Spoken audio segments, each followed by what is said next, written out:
TDP నాయకులు కార్యకర్తలు పెద్ద పండుగగా భావించే మహానాడు ఇవాల్టి నుంచి కడప జిల్లాలో అంగరంగ వైభవంగా ప్రారంభం కానుంది. 2024 అసెంబ్లీ ఎన్నికల్లో పార్టీ ఘన విజయం తర్వాత జరుగుతున్న తొలి మహానాడును 3 రోజుల పాటు ఘనంగా నిర్వహించేందుకు అన్ని ఏర్పాట్లు పూర్తయ్యాయి. కడప మొత్తం పసుపు జెండాలు, పచ్చని తోరణాలతో పసుపుమయమైంది. మహానాడులో పాల్గొనేందుకు రాష్ట్రం నలుమూలల నుంచి టీడీపీ నాయకులు, కార్యకర్తలు, అభిమానులు భారీగా తరలివస్తున్నారు. ప్రస్తుతం చిరుజల్లులు పడుతున్న నేపథ్యంలో మహానాడు నిర్వహణకు ఎలాంటి ఇబ్బందులు లేకుండా తగిన ఏర్పాట్లు చేశారు.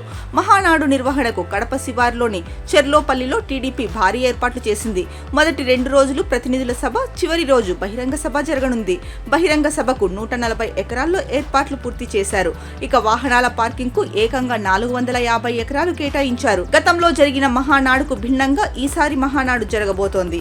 టీడీపీ మూల సూత్రాలు, భవిష్యత్ లక్ష్యాలకు అనుగుణంగా 6 అంశాల ప్రాతిపదికగా ఈసారి మహానాడు జరగబోతోంది. కార్యకర్తే అధినేత, యువగలం, తెలుగు జాతి విశ్వఖ్యాతి, స్త్రీ శక్తి, సామాజిక న్యాయం, పేదల ప్రగతి, అన్నదాతకు అండ అనే అంశాలపై చర్చలు, తీర్మానాలు ఉండనున్నాయి. ఇక ఉదయం 10:30 మహానాడు ప్రారంభమవుతుంది. మహానాడులో సీఎం చంద్రబాబు, మంత్రులు, ఎమ్మెల్యేలు, నేతలు, నాయకులు పాల్గొననున్నారు. పార్టీ సంస్థాగత వ్యవహారాలపై ప్రధానంగా చర్చ జరగనుంది. మంత్రి నారా లోకేష్ ప్రతిపాదించిన 6 అంశాలపై ప్రధాన ఫోకస్ ఉంటుంది. అనంతరం టీడీపీ అధ్యక్ష ఎన్నికకు నామినేషన్ జరుగుతుంది.